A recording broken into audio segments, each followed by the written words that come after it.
Buenas, quiero agradecerle a los organizadores de las 7ª Jornadas Internacionales de Literatura, Andrés Bello, por la posibilidad de participar en un evento que une la confluencia de temáticas organizadas a favor de cómo entender la construcción narrativa de un continente como el latinoamericano, de cómo maniobrar, cómo hacia esos mapas de las disfuncionalidades artísticas, creacionales con que hemos habitado permanentemente dentro de los procesos culturales, políticos que nos han identificado como nación, como continente. Es muy loable ser parte de este mapa de confluencias alrededor de ese tema tan importante, de una expresividad notoria, o sea, entender y suponer también esa configuración tormentosa de las relaciones entre el poder, la cultura, la literatura, el pensamiento intelectual, gravitando sobre ejes a veces que están mucho más allá del pensamiento del hombre creador, del hombre que está funcionando, categorizando las construcciones, vamos a ver, diabólicas del mismo individuo en una sociedad politizada, connotada por hemisferios de una manipulación a veces corrosiva de la realidad un poco para mover y argumentar un proceso político enhebrado por marcas contextuales muy llenas de ese caudillismo, de ese caciquismo que ha estado permeando la obra, la vida social de nuestra gran América. Yo creo que toda censura un poco deviene en un acto también de legitimación, de proyección y a la misma vez de visualización y de categorización de la obra del autor atacado. La censura lo que hace es de alguna manera remover, ocultar, pero a la misma vez, y por una especie de fenómeno muy raro, hacer que ese autor pase a ocupar un lugar de privilegio dentro de esos apestados, de esos marcados por la consonancia tormentosa que puede dejar la esencia, la disfuncionalidad de una política cultural que casi siempre está pensando en la acción del hombre creador como una suerte de espejo donde un poco se estén bifurcando los caminos para ir hacia ese sendero de marca ontológica que define un poco cada pensamiento políticamente dictatorial. Yo creo que toda creación también es un acto de insubordinación, es un acto también de romper, de irse, de crear una insurgencia propia, personal, codificarla, a la misma vez conceptualizarla dentro de un contexto que siempre va a tener un rechazo en alguien, en un poder personal, individual, hacia un conjunto a veces de sociologías un poco que están moviéndose y están animando esa fiereza con que el poder, a veces el poder de los oportunismos sociales, a veces escondido casi siempre por los últimos años dentro de la izquierda, una izquierda más dada un poco a figurar una teoría de la rebelión, una teoría un poco de la disidencia de ese proyecto hegemonizado por las políticas imperiales.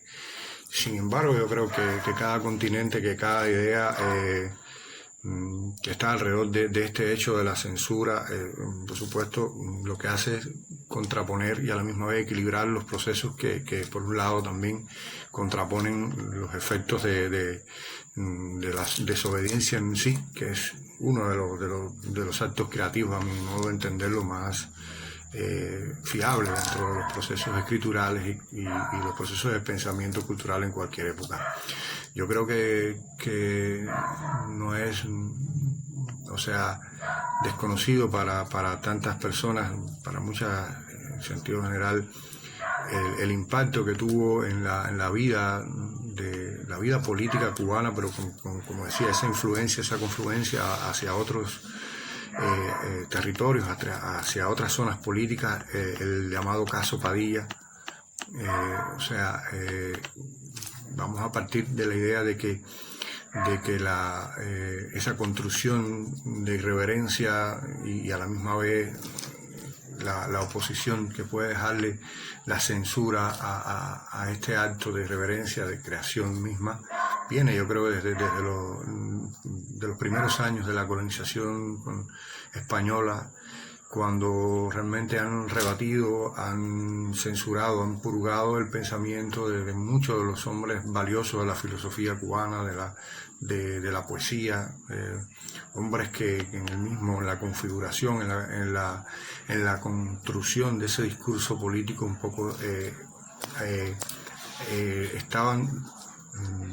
ideando, por supuesto, una especie de irreverencia total contra la hegemonía del poder colonial español dentro de la Cuba de 4 siglos y medio. Innegablemente la revolución cubana, comandada, liderada por hombres que venían de esa gesta de irreverencia que los ocupó dentro de un sitio en Cuba llamado la Sierra Maestra, y que derrocó el gobierno dictatorial de Fulgencio Batista el 1 de enero de 1959, abrió realmente un espectro de apetencia a esas mentes positivas y de verdadera pasión por los cambios, por la identidad, por la nueva identidad de esas relaciones que puedan coexistir entre el poder y los intelectuales, entre un pensamiento verdaderamente provocado hacia entender que las revoluciones a veces, no siempre, a veces estaban hechas para pensar en el individuo, para equilibrar las relaciones entre el poder y la masa que devenía de esas relaciones del poder, y por supuesto intermediando en estas relaciones el pensamiento cultural, el pensamiento intelectual. Y por supuesto esa revolución que siempre estuvo un poco ligada a muchas de las fuentes matrices de los mejores pensadores y filósofos de la época, o sea, estamos hablando de finales de los años 50, un poco, se convierte en un alumbrón verdadero no solo para la izquierda latinoamericana, yo creo que para el pensamiento del progresismo en muchas zonas del mundo, y realmente se unen a partir de ese proceso con mucho fervor autores trascendentales de las letras y de la cultura en sentido general latinoamericana y universal. Como mismo la Revolución Cubana unió todo ese frente de voces intelectuales, de pensadores, de hombres del ensayismo, pero también de la idealización de un poco de los referentes antiimperialistas y de búsqueda de una sociedad un poco en la que quedaran bien separados los males que habían aquejado por generaciones. Las maneras de entender el poder sobre las masas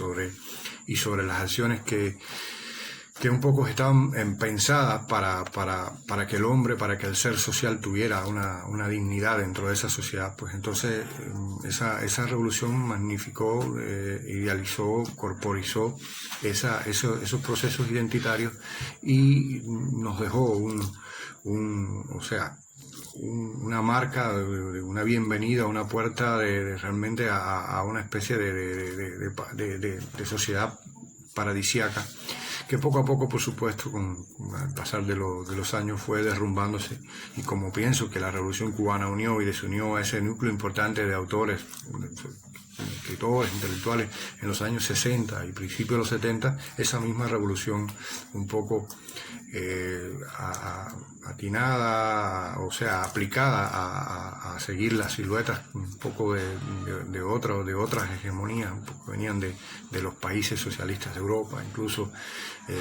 con ciertas conexiones con los pensamientos dictatoriales que venían de China, de la China de Mao o de otras zonas geográficas. Esa misma revolución desunió a esos intelectuales. Hace poco publiqué la novela H por la editorial panameña Macpherson. H puede ser, estoy seguro que no lo es, una biografía desaforada, alienada, corrosiva de la vida del poeta Heberto Padilla, y contextualizada en una serie de márgenes alrededor de la vida, de la vida no solo de Heberto Padilla, sino de la Cuba de ese momento, que es una Cuba, por supuesto, crónica, en una Cuba donde se están enlazando zonas muy surrealistas, muy distópicas. Por ejemplo, ahí en la novela está vivo José Martí hasta el año 40 y tanto, Fidel Castro sigue en la Sierra Maestra, Fulgencio Batista en el poder. O sea, hay una serie de sucesos que, por supuesto, movidos por ese sendero crónico, están accionando una suerte o una posibilidad de entender esa novela como una especie de pasadizo a esa gran novela que es Cuba como fuente matriz de la creación rara, simbólica de una especie de país, novela en sí. O sea, yo siempre, cuando me pongo a diseccionar y un poco a equilibrar cómo mover la idea de esa Cuba, pues entonces pienso quizás en 1984 yo creo que por una consanguinidad muy vislumbrable, muy fácil de notar. Y también, por supuesto, hay referencias que me hacen colocar cerca de una novela como La balsa de piedra de Saramago, o sea, pensando en una Cuba que se mueve, que atrapa lo que viene, que se desprende, que es una sola como proceso individual, que eso de alguna manera también ha sido esa gran novela de la sociedad cubana. Es una novela de separar, de marcar un territorio, de devorar ese mismo territorio como una especie de canibalismo social, político, cultural, y a la misma vez pertrechar una especie de coraza para hacer de Cuba pues un territorio a prueba de cualquier tipo de sustancia que pudiera amilanar ese proceso de creación de la misma novela Cuba. Yo creo que innegablemente ese caso Padilla, que retumbó en el mundo entero y, como decía, dividió la intelectualidad internacional, en los que estaban a favor del proceso cubano y los que de alguna manera estaban resentidos, pero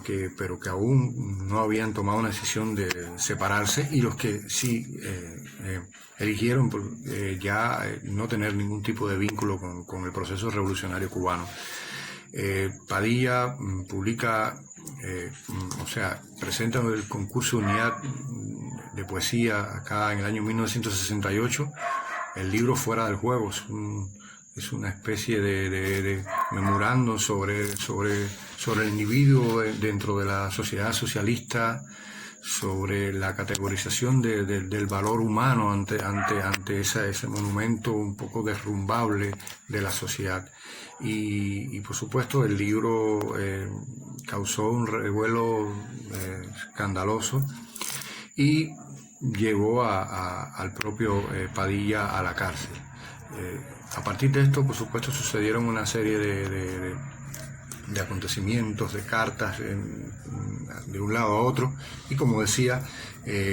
la ruptura de autores, de escritores, de personajes de la cultura que habían tenido una actitud muy cercana al proceso revolucionario cubano. O sea, menciono nombres como Italo Calvino, Margaret Duré, Simón de Beauvoir, Carlos Fuentes, Octavio Paz, Jorge Serprum, Mario Vargas Llosa, Pier Paolo Pasolini. O sea, son autores que estaban abrigados por la idea política, cultural cubana, y a partir de este caso Padilla, pues un poco que reniegan de esa conexión cubana y crean, en muchos casos, por ejemplo, en el de Vargas Llosa, sobre todo, una aversión a ese territorio político de Cuba. Yo creo que hay que suponer que la cultura política de este país, o sea, ya viene enhebrando una serie de círculos un poco bastante, o sea, unidos a una complicidad, como decía, de sistémica. Es como si estuviéramos viviendo una especie de juego de azares un poco y de cajas chinas ubicadas dentro de esos territorios de efervescencia bastante extremista. O sea, cuando eso refiero a tal, los casos de esa malas fortunas que tuvieron muchos escritores, artistas soviéticos y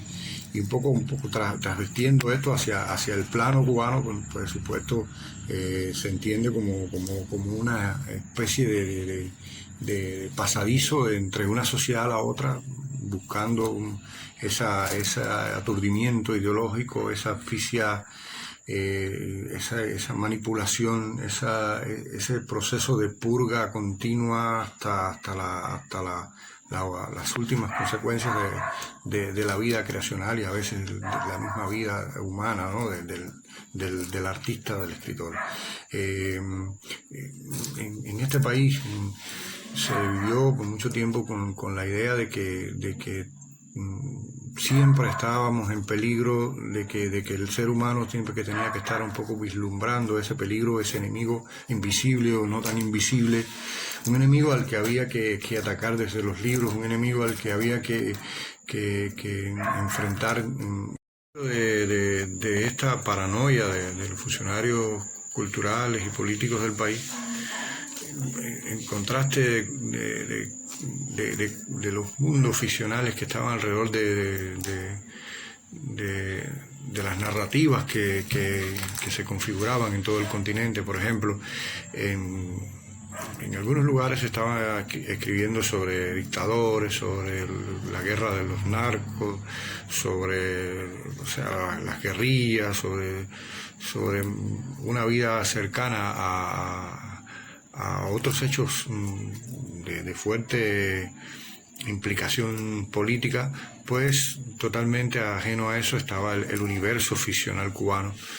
más conectado con la idea de ese gran y nuevo hombre, con esa idea de luchar contra ese enemigo invisible del que antes hablaba, y por supuesto también con ensalzar los valores de esa sociedad que pensaba en el hombre, que dignificaba al hombre, que legitimaba los procesos sociales y culturales de ese hombre. Entonces es muy complicado un poco configurar un mapa de las confluencias identitarias de esas relaciones del poder con lo mejor de la intelectualidad cubana, cuando por ejemplo es notorio reconocer que muchos de los grandes escritores cubanos hicieron verdaderamente dieron un espaldarazo al proceso y obviaron un poco esa legitimidad que tenían sus obras.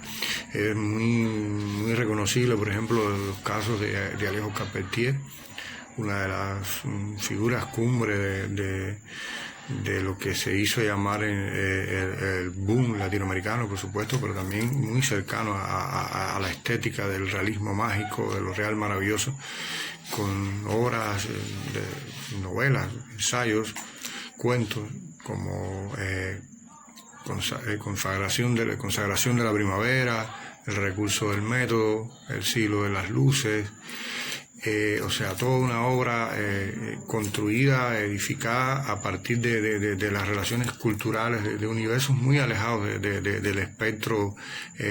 cubano, y innegablemente la obra de Carpentier es una obra trascendente, una obra epopeica, y el mismo Carpentier un poco se convirtió en un abanderado de esa proyección universal de la revolución cubana.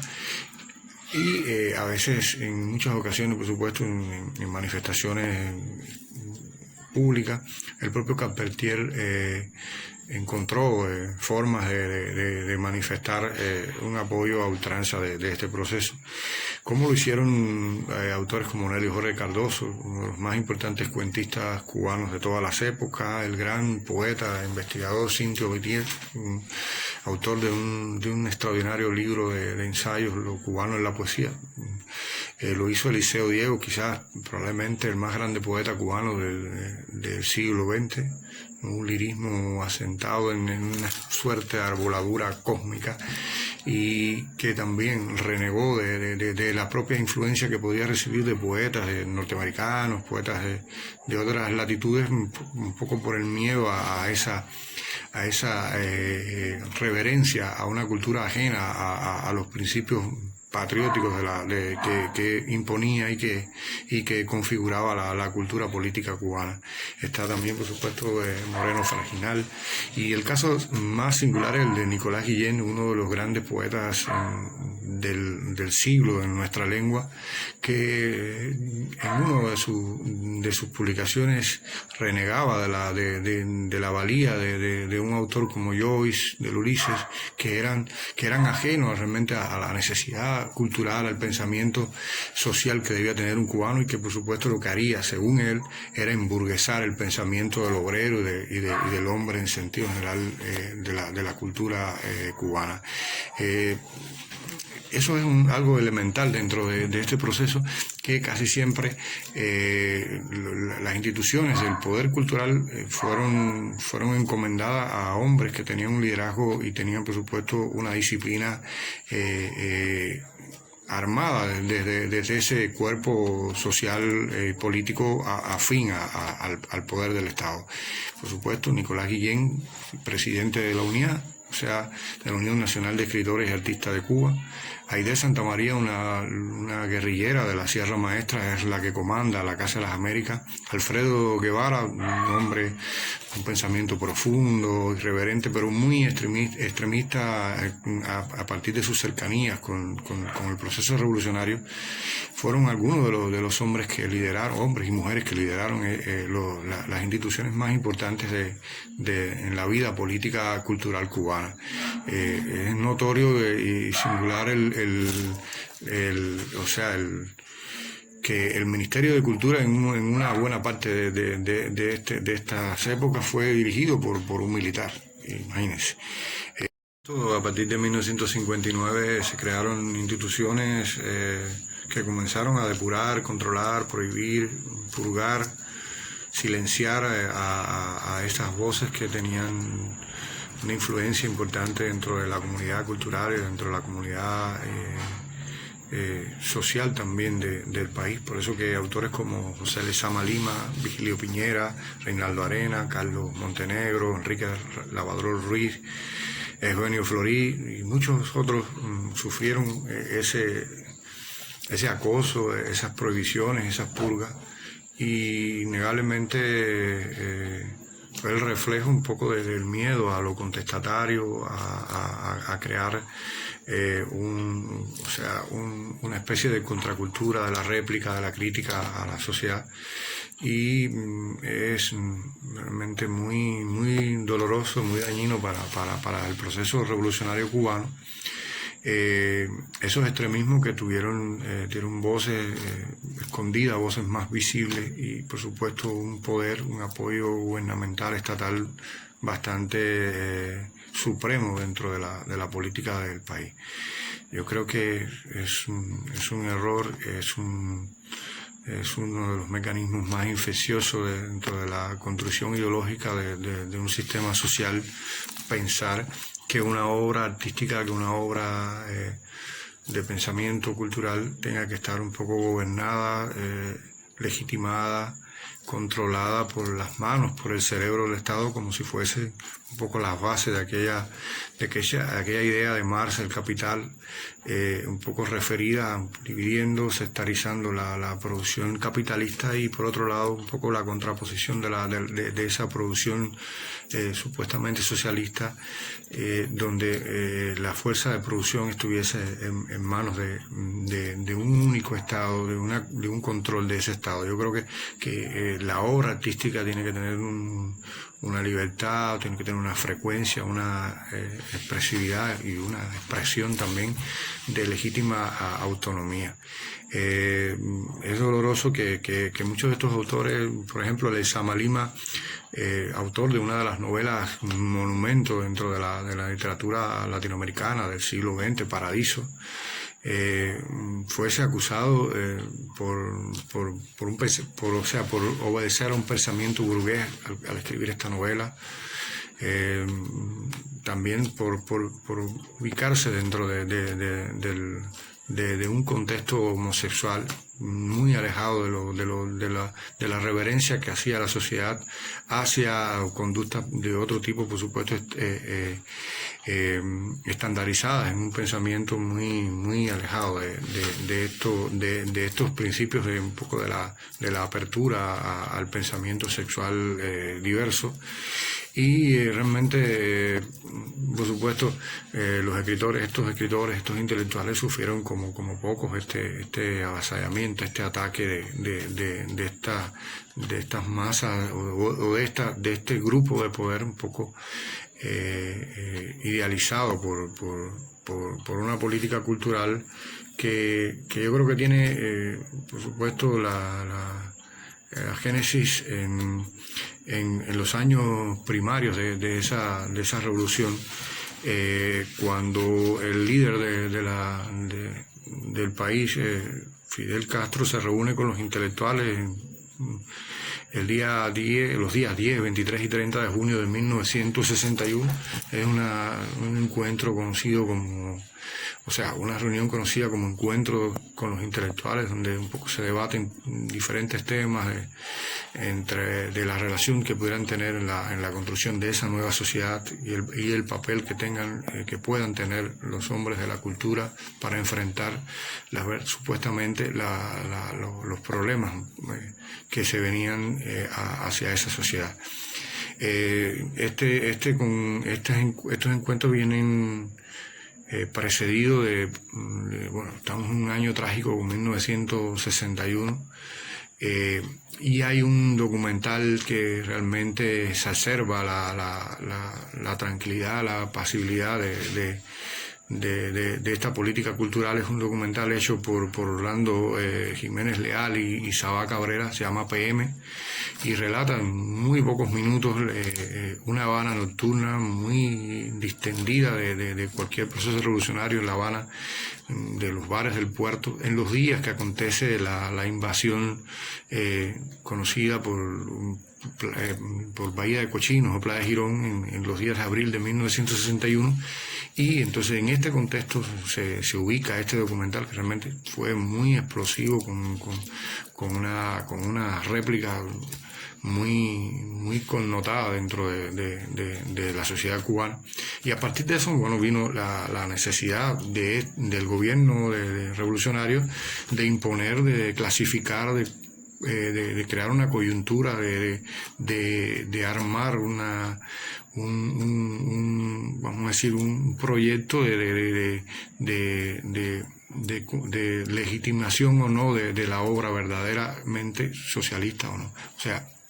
Ahí está,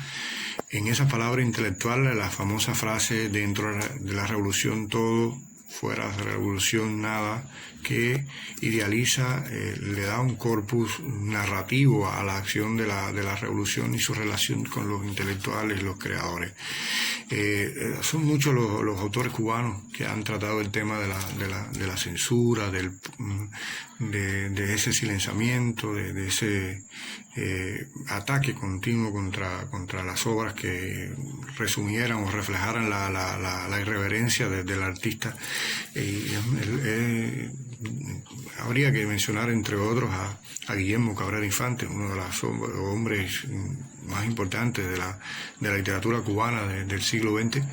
y un libro de memorias llamado Mea Cuba. También yo creo que con una novelita publicada después de su fallecimiento, La ninfa inconstante.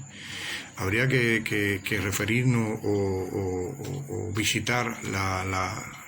el libro también de memorias de Reinaldo Arenas Antecanochesca,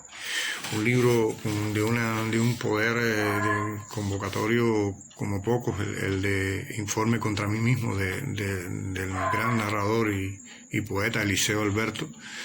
y otros libros, por ejemplo, el 71, Anatomía de una crisis, de Jorge Forné. Son algunos de los autores, no puedo dejar de mencionar a otros como Duanel Díaz, como Rafael Rojas, como Antonio José Ponte, como Norberto Fuentes. Son autores que con más profundidad, pulsando hacia zonas bastante ricas dentro de esas relaciones del poder, de la operación de ese poder contra algunos intelectuales y algunos creadores, un poco han movido hacia dónde se ha movido, hacia dónde ha ido la política cultural en términos de un poco de reciclar esa asignatura que es propia de los sistemas hegemónicos y a veces de los sistemas más metidos dentro del pensamiento dictatorial. No se puede dejar de reconocer una suerte de apertura, una suerte de confluencia de varias visiones más críticas sobre la proyección de la obra dentro de un proceso más antiguo, menos antiguo, pero que inevitablemente ha colisionado, ha configurado y reconfigurado el universo a partir de los pros y contras, a partir de las apetencias y la desavenencia de una serie de relaciones que por supuesto han marcado nuestra vida, nuestra identidad por los años de los años. Escribir, conozco de memoria la censura, la he vivido en mi cuerpo, en varios libros. Fui pornógrafo alguna vez, fui un infeccioso autor que trató temas álgidos y controversiales. Fui un poeta vapuleado en un libro casi elegíaco, casi cínico. Con H solo esperé plagiar la fascinación de un héroe de ninguna guerra, un pornógrafo en una especie de película aristotélica, un emigrante hacia otro tiempo, un tiempo alienado, como la crónica que hoy nos esconde hacia el único y posible lugar de la literatura, el de la insurgencia. Muchas gracias.